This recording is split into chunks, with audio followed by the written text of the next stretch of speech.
Ahoy! Today we're talking about the nightmare of Season 8, and that's Bluestone Pendant and King Arthur, and to a lesser extent Cuchulainn as well.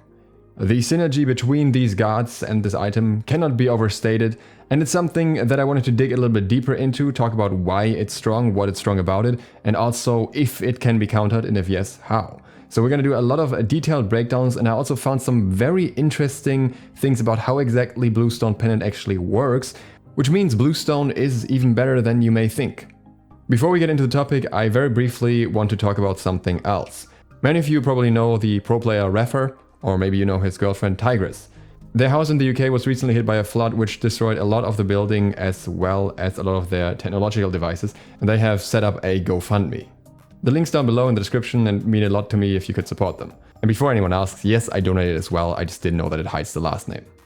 And now let's talk about Bluestone Pendant and starters in general. First, let's briefly break down how Bluestone Pendant works now, because it's a little bit different from how it used to be. It has a price tag of 800 gold, comes with 10 power, 20 HP 5, quite a lot for early in the game, and 10 MP 5.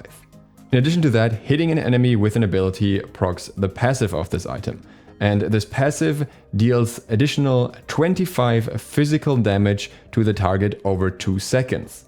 It still has a maximum of 2 stacks like it used to back in the day, but some of the stats overall are different. It has a little less damage but a lot more sustain, and some other things that impact the aggression, which we'll get to later. Overall, I would say the new Bluestone is probably stronger in most situations, though not always.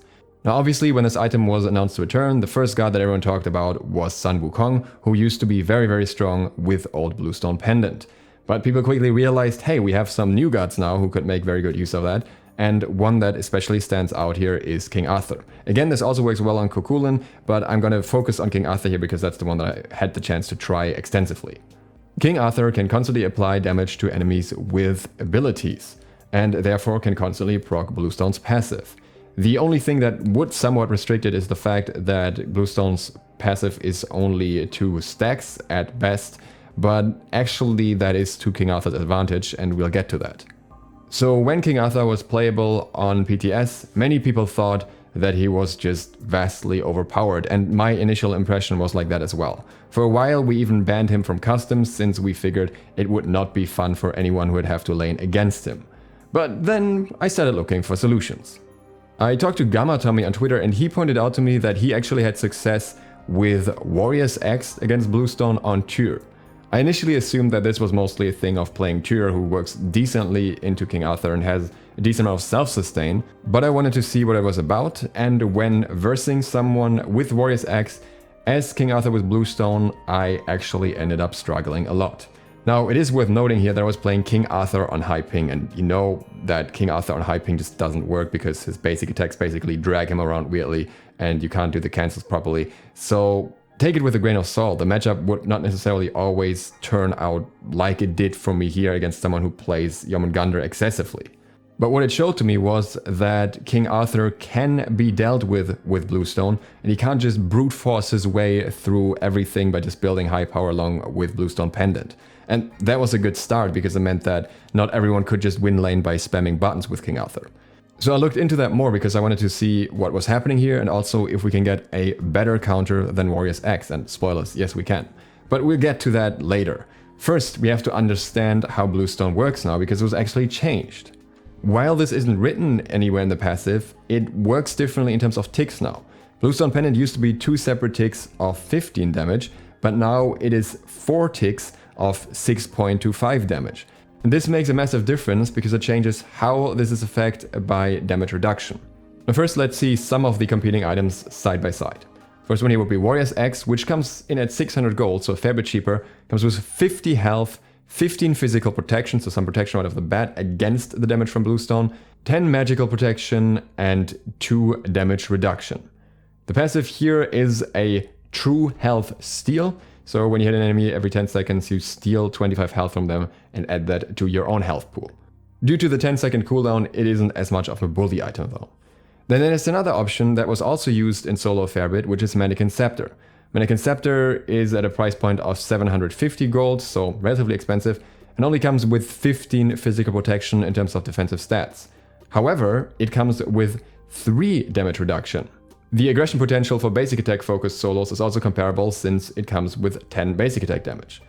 It comes with its own burn effect, which deals 16 burn damage per basic attack over 2 seconds and can stack up to 4 times, different from Bluestone's 2 times. It also slows enemies' attack speed by 7% for a slight further advantage in boxing and clears jungle camps incredibly fast. Next, we have to understand how exactly the ticks work in order to understand how effective these items really are.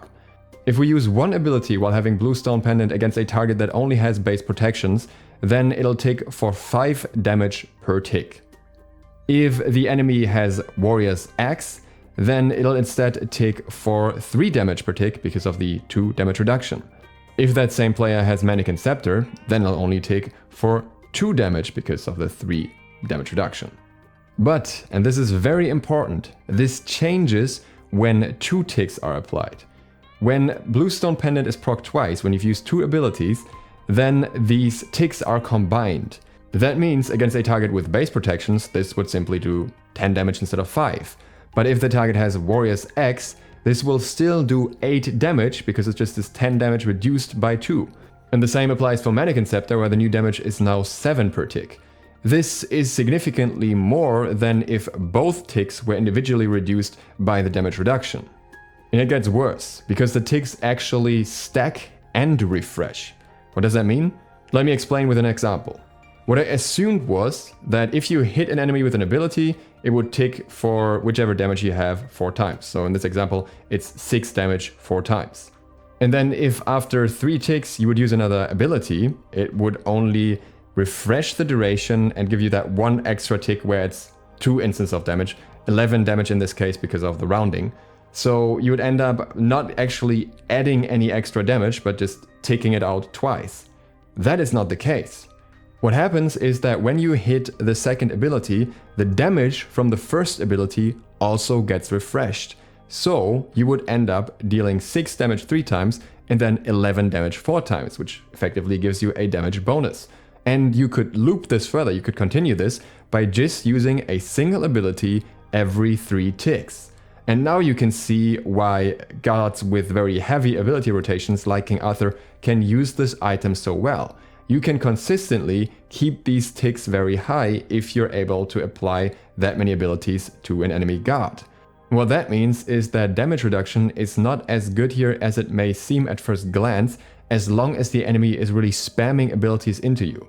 And especially King Arthur happens to have a wonderful long combo to do that to you for a very extended period of time, without actually missing too many of the ticks either, because usually his abilities have a bit of wind up, so usually you get 2 to sometimes 3 ticks through between them. Because this makes Bluestone Pendant a lot stronger than you would think at first glance, I wanted to see what that means for a fight of a character with Bluestone Pendant versus another with Warrior's Axe. Now we're going to look at the situation at the start of the game here. We're going to factor in the protections for Warrior's Axe, so that Bluestone actually deals the damage that it does.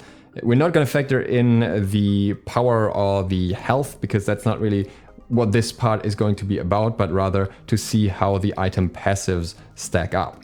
So what we would see here with Bluestone when used against a target with Warrior's Axe is that after using one ability, it would deal 12 damage in ticking damage. Again, this is 3 damage times 4 ticks.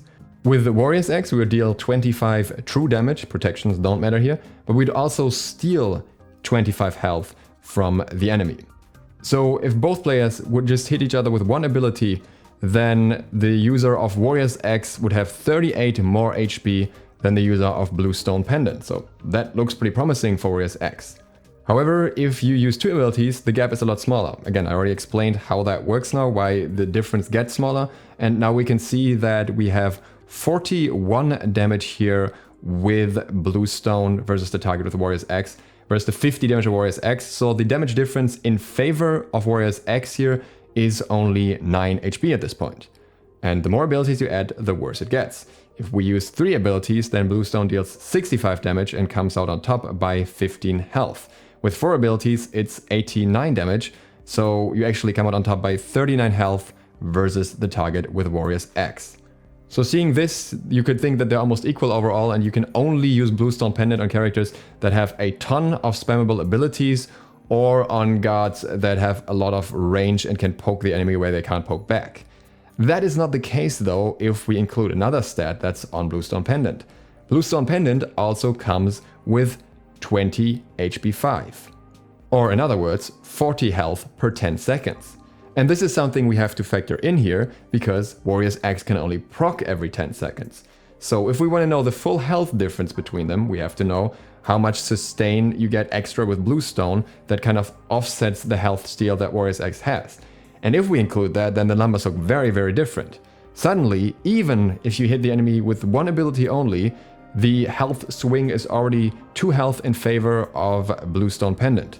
If you hit him with 2 abilities, it's 31 health in favor of Bluestone Pendant, 55 with 3 abilities, and 79 with 4 abilities. So overall, Bluestone is still a clear winner for early game boxing, as well as obviously the lane clear advantage that you get, even if you only use 2 abilities, like for example on set.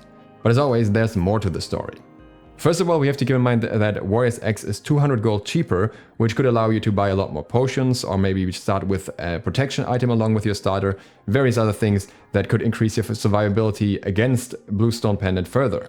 Second of all, Bluestone Pendant is meant to be an early game bully item, since Warrior's Axe is more of a survivability focused item, and they both have very different upgrades with very different purposes. What stands out about Warrior's Axe in particular is that the upgrades have massive amounts of protection on them in addition to other survivability tools, while Bluestone Pendant mostly just comes with aggressive stats and some HP 5, but the base stats on the upgrades aren't exactly high when it comes to Bluestone. The passives are what's interesting here, so you have to make a very conscious choice to go into a high aggression late game with this build as well, which doesn't work equally well for every god.